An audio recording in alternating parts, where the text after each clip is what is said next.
میرا پہلا سوال یہ ہے کہ one question time, sister, because there are many calls going on. Can you ask the question which is more important? جی میرا سوال یہ ہے کہ یہ جو بڑی راتیں جو آتی ہیں، لیلۃ القدر جو آتی ہے، اور یہ شب معراج جو آتی ہے، اور شب برات جو آتی ہے، تو لوگ جو خصوصاً پاکستان اور انڈیا میں لوگوں نے جو ایک مقرر کر لیا ہے کہ وہ جاگنے والی رات ہے اور رات بھر عبادت کرنی ہے، اور اسی رات ساری آپ کو اپنی نفل نمازیں پڑھنی ہیں.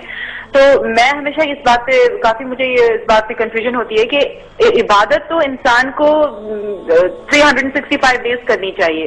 نفل تو آپ کبھی بھی پڑھ سکتے ہیں، دعائیں تو آپ کبھی بھی کر سکتے ہیں. تو مطلب یہ جو راتیں جو ہوتی ہیں ان کا آپ تھوڑا ذکر کریں گے، بتائیں گے کہ ہم کو کرنا کیا ہے ان راتوں میں. جو بہن نے سوال کیا کہ کئی راتیں ہم ہمارے معاشرے میں بناتے، لیکن جو قرآن مجید میں جس کا ذکر ہے وہ لیلۃ القدر، اس کا ایک سورہ بھی ہے، اور یہ تھاؤزنڈز آف ہزاروں راتوں کے مقابلے میں ہیں.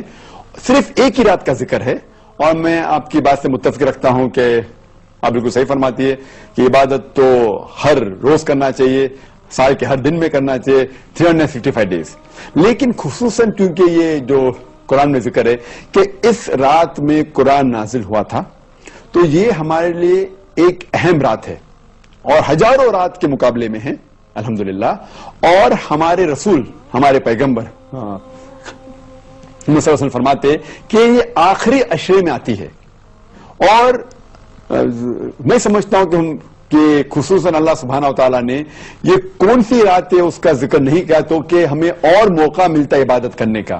تو ہم یہ آخری عشرے میں رمضان کے آخری 10 دنوں میں خصوصاً کہتے ہیں کہ it should be alternate, it should be odd days, یا 21ویں رات ہو یا 23ویں یا 25ویں یا 27 یا 29ویں رات، ان ایک راتوں میں ہوگا. اور کیونکہ ہمیں پتا نہیں کہ رمضان کبھی ایک دن لیٹ شروع ہوتا ہے، ایک دن پہلے شروع ہوتا ہے، تو اسی لیے ہم سب 10 رات اگر عبادت کریں گے سب سے بہتر ہے.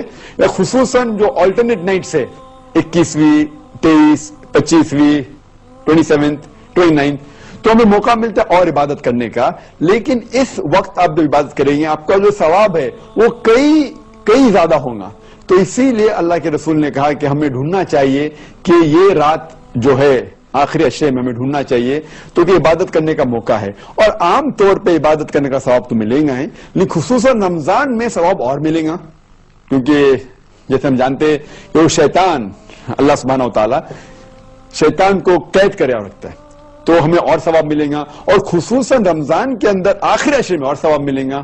اور خصوصاً جو آلٹرنیٹ نائٹ سے 21ویں، 23، 25، 27، 29، ان راتوں میں اور ثواب ملے گا. اسی لیے ہمیں ان راتوں میں کوشش کرنا چاہیے کہ جاگنا چاہیے اور عبادت کرنا چاہیے. لیکن سال کے اس کا مطلب یہ نہیں کہ باقی دنوں باقی رات میں عبادت نہیں کرنا چاہیے، ہر روز کرے تو بہت اچھا ہے الحمدللہ.